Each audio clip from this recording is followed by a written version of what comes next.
Hello guys, nandito ako sa amin eh. Look, wala ako sa work eh. Oh, sa mga nagkakahoy dyan, baka gusto nyo ng kahoy, ibigyan ko kayo. Mabait na may-ari niyan eh. Oh, di ba?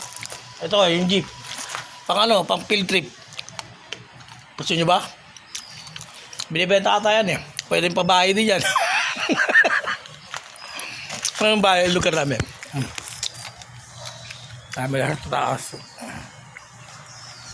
Ayun. Ba, bukas ah. Wala. O, nakatayo yung sports car ko. Nakatayo niya sa sasakyan ko guys. Puro ghost lang yun. Puro ano ba tawag? Invisible. Invisible ba?